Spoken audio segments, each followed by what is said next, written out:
Hello students, a very good morning to all of you. I hope you are healed and healthy. The Vardhaman School welcomes you all. So, we are again back with another video from class 9th chapter Tissues. In our previous video, we have studied or learned about the simple permanent tissue. Now we are going to learn about the complex permanent tissues. Okay students, so we have already learned that complex permanent tissues are the tissues which are made up of more than one type of cell. एक से ज़्यादा cell type के अगर कोई tissue form होता है तो उसको हम बोलते हैं कॉम्प्लेक्स परमानेंट टिश्यू. एक बार मैं फिर रिपीट करूँगी. A tissue which is made up of more than one type of cell. एक से ज़्यादा सेल टाइप का अगर कोई टिश्यू बना होता है तो उसको हम बोलते हैं कॉम्प्लेक्स परमानेंट टिश्यू, जिसका सेम फंक्शन होता है. Present in complex plants and help a plant to survive in terrestrial environment. ठीक है, it is usually present in complex plants. ठीक है, और it will help the plant to survive in terrestrial environment. Function In plants, the function of complex permanent tissue is to transport water, minerals and food to all the parts of the plants. क्या function है complex permanent tissue का plant में? कि वो water को, minerals को और food को transfer करने में या transport करने में help करता है. दो टाइप के हमारे पास complex permanent tissues होते हैं plant में, xylem and phloem. xylem के parts होते हैं tracheids, vessels, xylem parenchyma and xylem sclerenchyma. phloem के parts हैं sheaf tubes, companion cell, phloem parenchyma and phloem fibers. both the conducting tissues, इनको हम conducting tissues भी बोलते हैं xylem और phloem को, और इनको हम vascular tissues भी बोलते हैं. ठीक है, because together they will form vascular bundles, क्योंकि साथ में वो क्या फॉर्म करते हैं? vascular bundles. xylem VT means xylem vascular tissue plus phloem vascular tissue combinedly form vascular bundle. So these are some of the characteristics of xylem and phloem. Xylem cells have thick cell wall. ये हम देखेंगे यहाँ पे xylem. Okay, xylem has thick cell wall. Cell wall कैसी होती है? Thick होती है. And एलिमेंट्स आर, इसके एलिमेंट्स कौन कौन से? Tracheids, vessels, xylem parenchyma and xylem sclerenchyma. Vessels are most important element are and are shorter and wider than tracheids. ठीक है, जो वेसल्स होती हैं वो बहुत इंपॉर्टेंट एलिमेंट होती हैं, छोटी होती हैं और किससे वाइडर होती हैं? ट्रैकिएट्स से वाइडर होती हैं. यहाँ पर आपको दिख रहा होगा ये वेसल मेंबर है, मतलब अंदर ये जो स्पॉट लाइक स्ट्रक्चर, ये क्या है? वेसल्स है. राइट, यहाँ पर लॉन्ग इलोंगेटेड स्ट्रक्चर क्या है? ट्रैकियार्ड्स है. ये आपको फाइबर दिख रहे होंगे. ठीक है, vessels and tracheids have tube like structure that helps in transporting water and minerals vertically efficiently. Vessels और ट्रैकियार्ड्स क्या करते हैं? वाटर ट्रांसपोर्ट में हेल्प करते हैं. xylem parenchyma stores food and helps in lateral conduction of water. Water को, food को store करता है xylem parenchyma और लेटरल कंडक्शन ऑफ वाटर को वाटर में हेल्प करता है. In addition to transporting water and mineral salts from roots to leaves, xylem provides support to plants and trees because it's tough lignified vessels. phloem की बात करते हैं तो phloem के components क्या हैं? sheaf tubes, companion cells, phloem parenchyma and phloem fibers. जो sheaf tubes होते हैं they are tube like structure. The end walls are called sheaf tubes. ठीक है, जो end part होता है उसको हम बोलते हैं sheaf tubes and are perforated due to presence of pores. ठीक है, pores present होती है, किस में हेल्प करती है? phloem हेल्प करता है for the transportation of food from leaves to the other part of the plant. Here are some difference between xylem and phloem. Xylem conducts water and minerals. Phloem conducts food. Xylem conduction takes place in one direction, phloem conduction takes place in two direction, upward and downward. Conducting channels are tracheids and vessels. In xylem, conducting channels are sheaf tubes. Xylem parenchyma is living, all other elements are dead. And in phloem, all elements are living, only phloem fibers are dead. Xylem conducts and gives mechanical strength, and phloem conducts, gives no mechanical strength to the plant. Now, all these things which we have already studied is of plant tissue. Now we are going to start about the animal tissues. Okay, there are four types of tissues. Animal tissues are there: epithelial tissues, connective tissues, muscular tissues, and nervous tissues. All the four tissues we are going to study in this video. Okay, epithelial tissues are classified into squamous, cuboidal, columnar, ciliated, and stratified squamous. Connective tissues are areolar, adipose, skeletal, and fluid.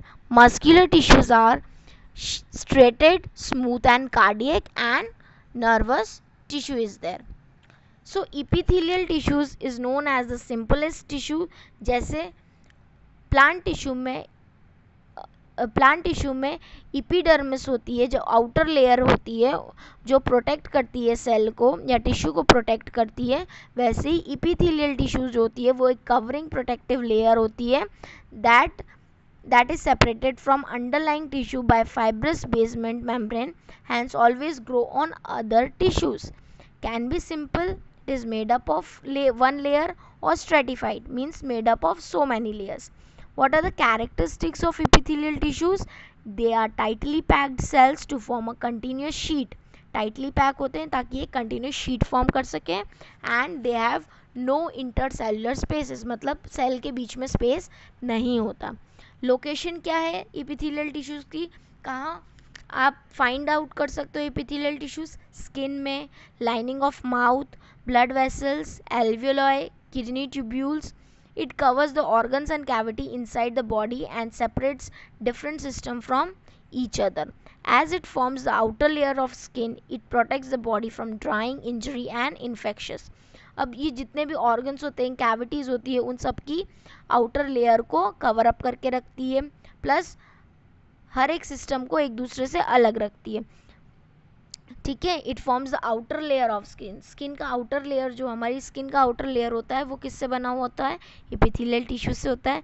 तो वो हमको किस चीज़ से protect करती है? Drawing से, injury से and infectious से. Classification of epithelium tissues on number of layers. अगर सिंपल है, एक ही सिंगल लेयर की बनी हुई है तो सिंपल है, मैनी लेयर्स की बनी हुई है तो स्ट्रेटेड है, राइट. स्क्वायर शेप्ड की है तो स्क्वामस इपीथेलियल टिश्यू है. क्यूबॉइडल शेप की है तो क्यूबॉइडल इपीथेलियल है. और कॉलम्स हैं बहुत सारे अगर, तो वो कॉलमनर इपीथेलियम टिश्यूज है. ठीक है, यहाँ पे आपको दिख रहा है एक सिंपल लेयर बनी हुई है, तो ये क्या है? सिंपल क्यूबॉइडल शेप की है, क्योंकि स्क्वायर शेप्ड की है तो सिंपल स्क्वामस. कॉलम्स बने हैं बहुत सारे तो सिंपल कॉलमनर, और बहुत सारी लेयर्स हैं तो stratified. Understand? Now this is the overview of the epithelial tissue. Squamous epithelium cells are thin, flat, irregular cells which fit like floor tiles to form delicate lining called pavement epithelium. Cells कैसे होते हैं? Thin होते हैं, flat होते हैं, irregular होते हैं. ठीक है, और एक फ्लोर पर जैसे कवरिंग टाइल्स जैसी होती है, ऐसी हमारी सिंपल या स्क्वामस एपिथेलियम होती है. फंक्शन क्या होता है? where is it is found in esophagus, lining of mouth, alveoli of the lungs and blood vessels. What does it do? What is the function of squamous epithelium? It protects the underlying tissues from injury, exchange of gases. Next is cuboidal epithelium. Cells are cuboidal and nuclei is in center. Where it is present? It is present in kidney, tubules and duct of salivary glands. And what is the function of this? It gives mechanical support. At the times the epithelial tissues fold, forms a gland that secretes substances like epithelium, which is glandular epithelium.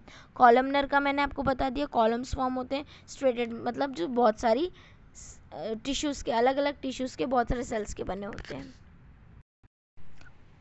Okay, so next one is connective tissue. Connective, the tissue which connects each other.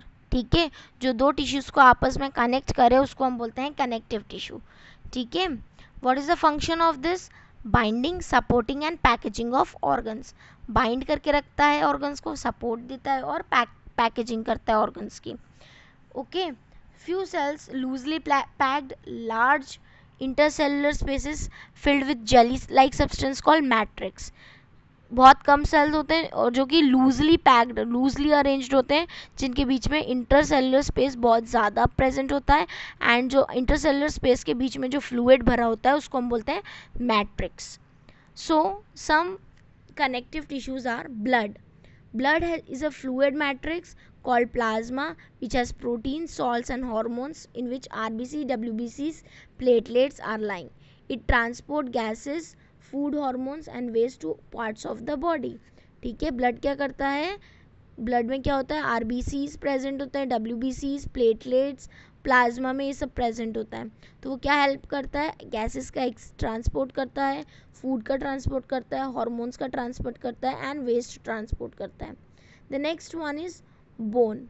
Bone form skeleton. Bone से क्या बनता है? पूरा skeleton बनता है, human skeleton बनता है. तो वो क्या प्रोवाइड करता है? सपोर्ट देता है आपकी बॉडी को, आपके मसल्स को पकड़ के रखता है, एंकर्स करता है. It is strong and non flexible tissue. Strong होता है और नॉन फ्लेक्सिबल मतलब फोल्ड नहीं हो सकता. क्या आप अपनी बोन को फोल्ड कर सकते हो? नो ना. So in which bone cells are embedded in a hard matrix made up of calcium and phosphorus compounds. जो बोन सेल्स बने होते हैं वो किससे बने होते हैं? कैल्शियम और फॉस्फोरस कंपाउंड से. Then ligaments and tendons. Ligament क्या है? ऐसी थिंग जो बोन को बोन से कनेक्ट करे. ठीक है. एक बोन को दूसरी बोन से जो चीज़ कनेक्ट करती है उसको हम बोलते हैं ligament. It is elastic, has strength and very less matrix. वो इलास्टिक होती है, मूवेबल होती है, स्ट्रेंथ प्रोवाइड करती है और मैट्रिक्स नहीं होता है इसके बीच में. The next is tendon. Tendon जो है ऐसी थिंग है जो मसल को बोन से कनेक्ट करता है और ये लेस इलास्टिक होते हैं, फाइब्रस टिश्यू के बने होते हैं और ग्रेट स्ट्रेंथ प्रोवाइड करते हैं. Then cartilage. Cartilage is the hard elastic tissue जो बोन से भी ज़्यादा सॉफ्ट होता है. Matrix is solid but elastic due to presence of protein called chondrin, which is why we can bend cartilage but not the bone.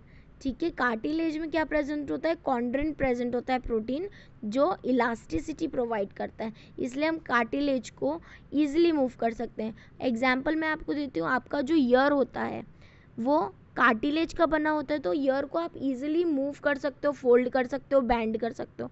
पर क्या आप bone को बैंड कर सकते हो? नहीं, क्योंकि उसमें कॉन्ड्रिन प्रेजेंट नहीं होता, इलास्टिसिटी नहीं होती है. The next is areolar tissue. Areolar tissues क्या होते हैं? जो फिल करते हैं, ऑक्सीजन को फिल करते हैं. ठीक है. It fill space inside the organ, support internal organ and helps in tissue repair.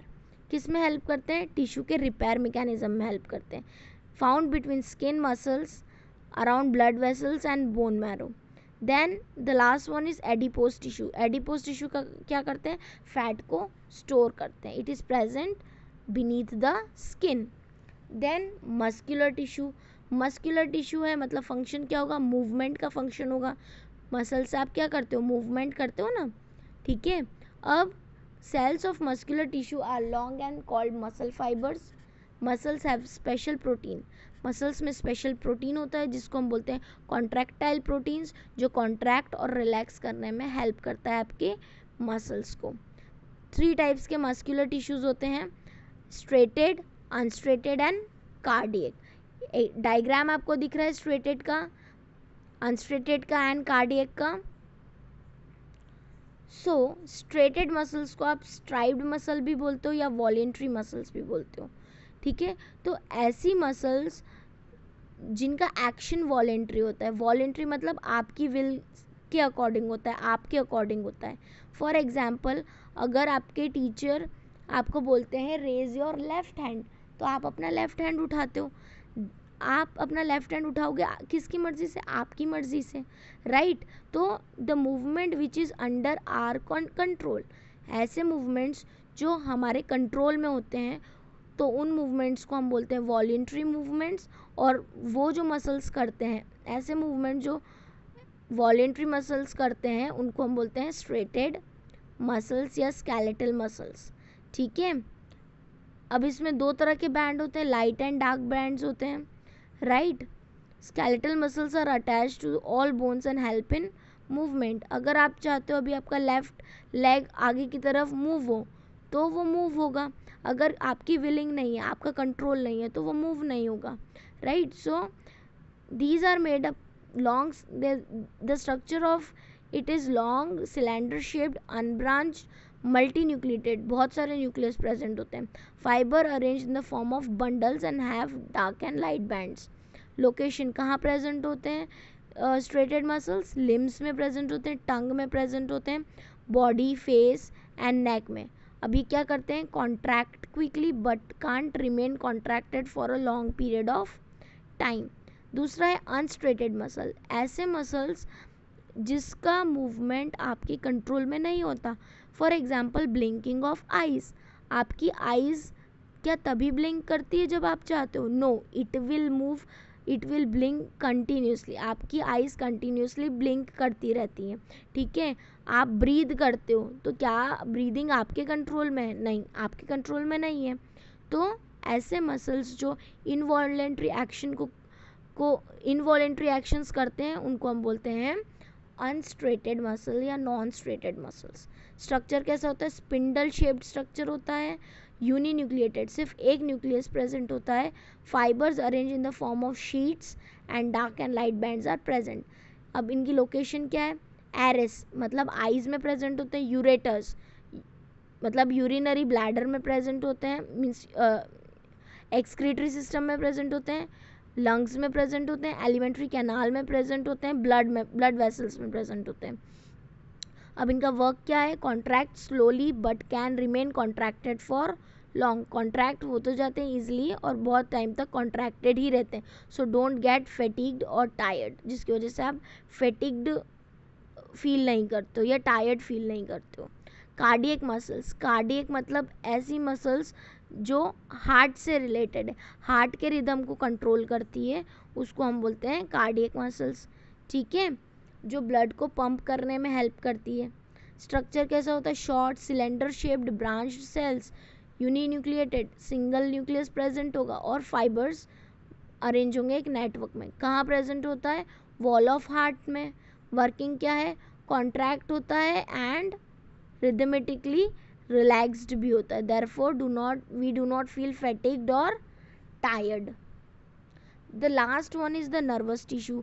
Nervous tissue is made up of nerve cell से बने होते हैं या न्यूरॉन से बने होते हैं nervous tissues, and it is present in the brain. Function क्या होता है? हाईली स्पेशलाइज्ड टिश्यूज होते हैं और ये क्या करते हैं? स्टिमुलस को एक प्लेस से दूसरी प्लेस पर ट्रांसफ़र करते हैं, कंट्रोल करते हैं आपकी सारी एक्टिविटी बॉडी की। लोकेशन कहाँ प्रेजेंट होते हैं? ब्रेन में, स्पाइनल कॉर्ड में, नर्व्स में। Structure it looks like a tree with branches coming out of it. Neuron के 3 पार्ट्स होते हैं, कौन कौन से? Cyton, axon and dendrite. जो ब्रांच लाइक स्ट्रक्चर होता है वो है डेंड्राइट। ये आपको ब्रांच स्ट्रक्चर दिख रहा है, डेंड्राइट है ये, बीच में न्यूक्लियस प्रेजेंट है। Then this portion is axon और ऊपर वाला जो पोर्शन होता है उसको हम बोलते हैं साइटॉन यानी सेल बॉडी, ठीक है। नीचे वाला, सबसे नीचे वाला जो पार्ट होता है इसको हम बोलते हैं नर्व एंडिंग और सिनेप्स। अब ये क्या हेल्प करते हैं? जो आपके मैसेजेस होते हैं, कौन से मैसेजेस? बॉडी के जो मैसेजेस होते हैं वो एक प्लेस से दूसरी प्लेस पर ट्रांसफ़र करने में हेल्प करते हैं। So student, over here your chapter tissue is over. I hope you are understood by this video, and if any doubt is there you can write in the comment section, and if you are well understood by this video you can like the video. Thank you so much.